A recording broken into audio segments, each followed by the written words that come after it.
চলুন দর্শক ফিরে যাই আমাদের আজকের অতিথি কণ্ঠশিল্পী আহমেদ নূর মাসুদের কাছে। আবারও ফিরে এলাম। একটা গান শুনে ফেলি, তারপর আমরা আড্ডার আস্তে আস্তে আরো অন্যান্য দিকে যাচ্ছি। শ্রদ্ধেয় তপন চৌধুরীর একটা গান করছি, মন শুধু মন ছুঁয়েছে। শুনি। মন শুধু মন ছুঁয়েছে, ও সে তো মুখ খুলেনি। ও হো হো হো, সুর শুধু সুর তুলেছে। ও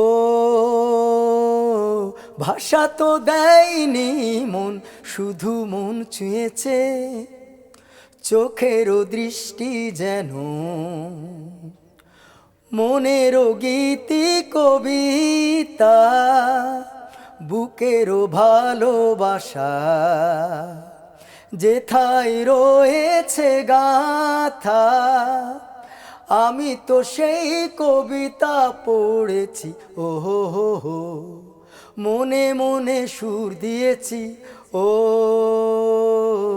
কেউ জানেনি, মন শুধু মন ছুঁয়েছে। মন শুধু মন, ও সে তো মুখ খুলেনি। ও হো হো হো, সুর শুধু সুর তুলেছে। ও কেউ জানেনি, মন শুধু মন ছুঁয়েছে। অনেক ধন্যবাদ। এই যে দীর্ঘদিন ধরে গানের সাথে যাত্রা, সেই ৯০-এর দশক থেকে শুরু হয়েছিল, সেই সময়টায় যদি একটু ফিরে যাই, তখনকার অ্যালবাম, তখনকার গানের অভিজ্ঞতা, সে সময়টা কেমন ছিল? ধন্যবাদ আপনাকে, ভালো কোয়েশ্চেন করেছেন। আসলে সেই স্মৃতিগুলো ভোলার না। যেমন আমি 1980 আমার একটা অ্যালবাম বের করেছিলাম ঢাকা সাউন্ডটেক থেকে। তখন তো এত মিডিয়ার যোগাযোগও ছিল না, এত মিডিয়ার বিস্তারিত ছিল না। আমরা ঢাকা টিভিতে গান করতাম। তার মধ্যে আমার অ্যালবামটা যখন রিলিজ হয়েছিল, তখন একটু তখনকার বলা যায় তখনকার আমল অনেক ভালো ছিল। বাট এখন তো মিডিয়ার ছড়াছড়ি, গান বের করলে ইউটিউব বলেন, বিভিন্ন চ্যানেলে বলেন, চলে আসছে, মানুষের কানে দ্রুত পৌঁছে দিচ্ছে। আমাদের সময় সেই সুযোগটা ছিল না। তবে হ্যাঁ, আমরা হাল ছাড়িনি। আমি এখনও নিয়মিত গান করে যাচ্ছি, স্টেজ শো করে যাচ্ছি। আলহামদুলিল্লাহ যথেষ্ট ভালো স্টেজ শো করি এবং আমার নতুন কিছু গানও করছি অলরেডি। তার মধ্যে কিন্তু আমি অনেক মিক্স অ্যালবাম বের করেছিলাম, সিডিও বের করেছিলাম, মিউজিক ভিডিও বের করেছিলাম। দেখা যাক ইনশাল্লাহ আগামীতে নতুন গানের আমাদের শ্রোতপ্রিয় যারা দর্শক শ্রোতা আছেন, তারা যদি আমাদের গানগুলো গ্রহণ করেন, আশা করি সনানন্দে গ্রহণ করবে। কারণ গানের কথা এবং সুর দুটোই আমি ঠিক রেখেছি। আপনার চেষ্টা করেছি ভালো কিছু গান করার জন্য এবং ভালো মিউজিক ভিডিও করবো ইনশাল্লাহ, এই দোয়া তো অবশ্যই রাখি। এই যে সঙ্গীতের সাথে পথ চলা, একদম প্রথম কখন মনে হয়েছিল যে সঙ্গীত শিল্পী হতে চাই বা গান নিয়ে আরো অনেক বেশি কাজ করতে চাই? গানের জগতে আসার পেছনে একটাই কারণ, সেটা হচ্ছে আমার বাবা সঙ্গীত শিল্পী ছিলেন। আচ্ছা। ফ্যামিলিগতভাবে আমি আসা, গানের প্রতি এত দুর্বলতা ছিলাম, মা বাবার অনেক অমনের কথা শুনতে হয়েছিল আমার, বিশেষ করে আমার মা। অনেক গানের জন্য আমার বাবা এবং মা দুজনে আমাকে চেষ্টা করেছিল যে বাবা তুমি একদিন শিল্পী হয়ে দেশের সুনাম করবে, তোমার নিজের সুনাম অর্জন করবে। সেই থেকে ভালো গানগুলো এবং ভালো গান শুনলে বিশেষ করে আমার কাছে আধুনিক এবং অত্যাধুনিক সব গানে আমি শুনি। গান শোনার জন্য কোনো বিকল্প নেই। আমি নিয়মিত চর্চা করি এবং গান শুনি এবং ভালো গান করার জন্য অল টাইম চেষ্টা করি আমি, যাতে করে আমার গান শুনে দর্শক শ্রোতারা যে আমাকে অন্তত একবার হলে চিন্তা করবে যে এই ছেলেটা ভালো শব্দ, গানের মধ্যে একটা বিষয় রয়েছে, সেটা হচ্ছে গানের ভালো শব্দ লাগবে, ভালো সুর লাগবে, তখন আপনি দ্রুত শ্রোতাদের মাঝে পৌঁছাতে পারবেন বলে আমার বিশ্বাস। সেই যে ৯০-এর দশকে একটা অ্যালবাম প্রকাশিত হয়েছিল, তারপর থেকে তো অনেক অনেক গানের কাজ করা হয়েছে। কতগুলোর মতো মৌলিক গান প্রকাশিত হয়েছে? আমার অ্যাকচুয়ালি প্রায় 30 থেকে 32টার মতো গান, নতুন গান দিয়ে রিলিজ দিয়েছিলাম আমি। এখন যে গানগুলো নিয়ে কাজ করা হচ্ছে, মাঝখানে হয়তো কিছুটা সময় কি একটু বিরতি নেওয়া প্রয়োজন হয়েছিল কি, যেহেতু অন্য পেশাগত ব্যস্ততা রয়েছে? না, আমি সব কিছু ভুলতে পারি, গান ভুলতে পারি না। আমি অলওয়েজ গান নিয়ে ব্যস্ত ছিলাম, সে হোক না রাতের 4টা কিংবা হোক না সে দিনের 4টা। বাট আমি কখনো গানকে মন প্রাণ দিয়ে ভালোবাসি। নিজের মতো করে চর্চাটা সবসময়ই ছিল। ডেফিনেটলি। আচ্ছা। আমি সবসময় চেষ্টা করতাম, গানে আমার সব কিছু, গানে আমার জীবন, গানে আমার মরণ। পরিবারের মানুষরা কি বলে এখন বর্তমানে এই সময়ে এসে? না, ওরা আসলে আমাকে সবসময় উৎসাহ দিয়ে যায়, কারণ সে আমার ছোটোবেলা থেকে দেখে এসছে ওরা সবাই, এবং সবাই বলে যে না মাসুদ, তুমি একদিন বড় শিল্পী হবে। তাই সেজন্য আমি চেষ্টা চালিয়ে যাচ্ছি। আমি আশা ছাড়ি নেই এবং আশাবাদী ইনশাল্লাহ আমার সুফল অবশ্যই আসবে একদিন না একদিন। আরও কথা হবে, এ পর্যায়ে আরও একটি গান শুনতে চাই। কোন গানটি শোনাচ্ছেন? আমার আরও একজন প্রিয় শিল্পী আছেন, কুমার বিশ্বজিৎ স্যার, ওনার একটি গান করার চেষ্টা করছি আমি। তুমি রোজ বিকেলে আমার বাগানে ফুল নিতে আসতে, জানি না তুমি ফুলে না আমাকেই বেশি ভালোবাসতে। তুমি রোজ বিকেলে আমার বাগানে ফুল নিতে আসতে, জানি না তুমি ফুলে না আমাকেই বেশি ভালোবাসতে। প্রতিদিন তুমি দেখতে আমায় গোলাপের আড়ালে লুকিয়ে, যখনই চোখে চোখ পড়তো লজ্জায় যেতে শুধু পালিয়ে। কি ছিল তোমার মনে, কি ছিল তোমার মনে, পারুনি তা আজও জানতে। তুমি রোজ বিকেলে আমার বাগানে ফুল নিতে আসতে, জানি না তুমি ফুলে না আমাকেই বেশি ভালোবাসতে। অনেক ধন্যবাদ, চমৎকার। বর্তমান যে সময়টি চলছে সেই সময়টায় আমরা দেখি যে খুব অল্প কিছু দিনের মধ্যেই শিল্পীরা রাতারাতি জনপ্রিয় হয়ে যাচ্ছে কিংবা ভাইরাল হয়ে যাচ্ছে। তো সেই সময় এই বিষয়টিকে আপনি কিভাবে দেখেন? আসলে আমি এই যে একটু আগে বললাম যে গানটা হচ্ছে শোনার, আপনার গানের বাণী যদি ভালো থাকে সেই গানটা চিরস্থায়ী হয়। আমি বাংলাদেশের অনেক বড় বড় শিল্পীদেরকে দেখেছি এবং যারা দ্রুত উঠে আসছেন তারা আবার দ্রুত নেমেও গেছেন। আমার শ্রদ্ধেয় যারা, আসলে আমি শ্রদ্ধার সাথে ওনাদেরকে সবসময় শ্রদ্ধা করি। Runa ma'am, Samina ma'am, Biswajit sir, Syed Abdul Hadi sir, Tapan Chowdhury sir, Bachchu ভাই, যারা নেয়াজ মোহাম্মদ খান উস্তাদ, যারা ভালো গান সৃষ্টি করেছেন, তাদের গানগুলো এখনও মানুষে সবসময় শুনে এবং সারা জীবন আমি মনে করি গানগুলো বেঁচে থাকবেন। ওনাদের কাছ থেকে আমরা অনেক কিছু শিখেছি, অনুকরণ বলেন, অনুসরণ বলেন। আমার উঠে আসা কিন্তু ওইসব গান শুনে। তো সুতরাং ওনারা যারা ভালো গান করেছেন এই গানগুলো আমার মনে হয় না কখনোই মরবে।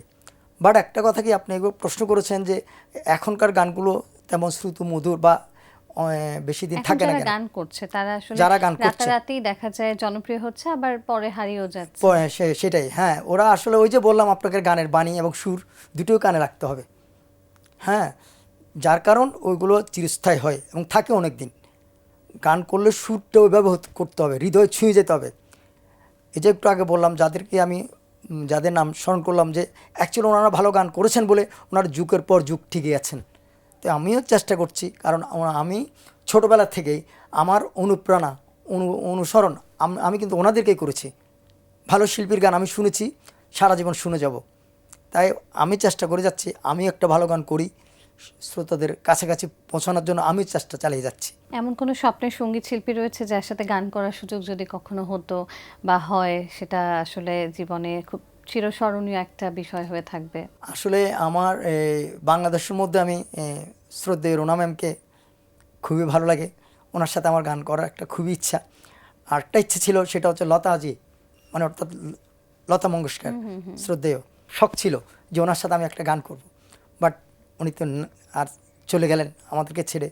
তারপর আমার আশা ছাড়িনি আমি, আমাদের বাংলাদেশের মধ্যে রুনা ম্যামকে আমার খুব পছন্দ হয়। যদি কখনো আল্লাহ আমার আশাটা পূরণ করে, চেষ্টা চালিয়ে যাচ্ছি। বর্তমান যে সময়টি চলছে, সিঙ্গেল ট্র্যাক রিলিজ হচ্ছে এবং সেই সাথে মিউজিক ভিডিও করা হচ্ছে। আপনি আপনার গানগুলোর ক্ষেত্রে কোন বিষয়গুলোকে কিভাবে পরিকল্পনা করে একটা গান করছেন, বা মিউজিক ভিডিওগুলোর ক্ষেত্রে কোন বিষয়গুলোকে মাথায় রাখছেন?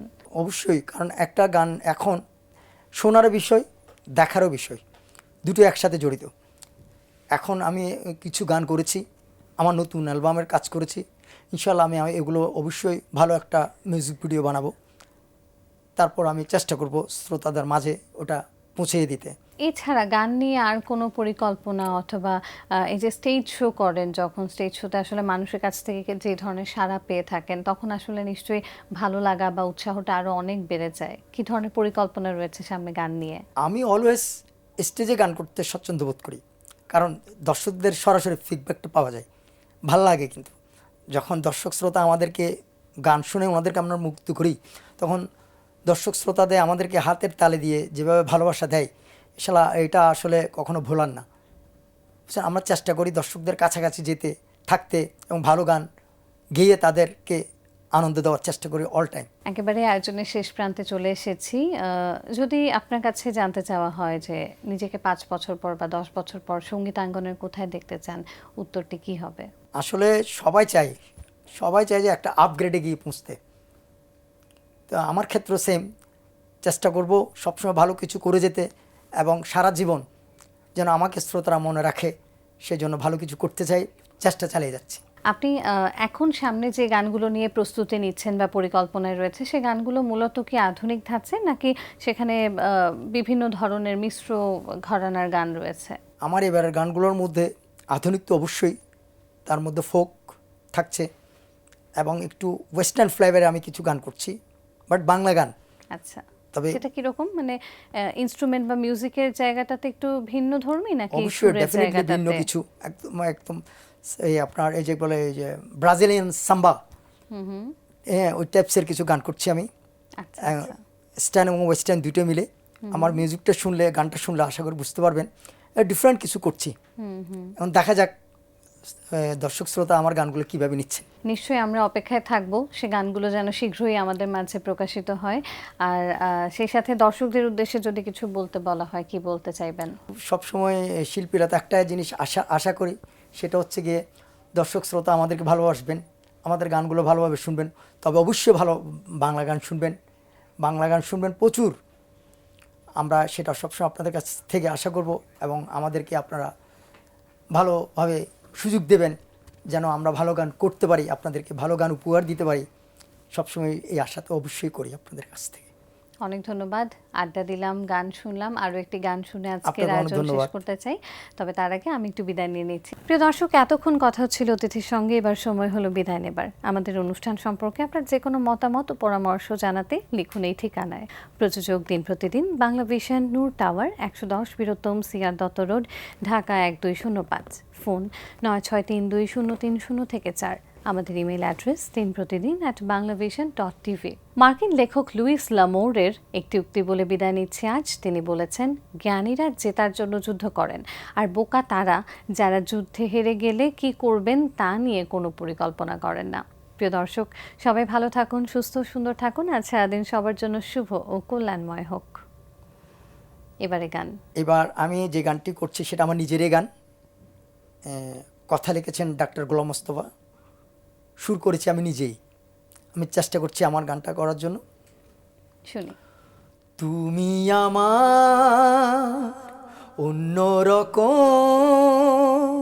কিছু অনুভূতি, তুমি আমার অন্যরকম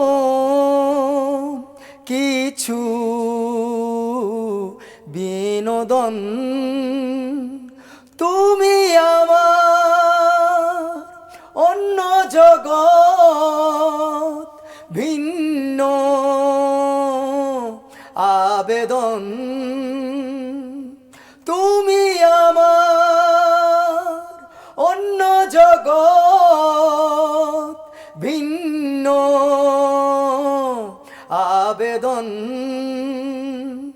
তুমি আমার অন্যরকম কিছু অনুভূতি।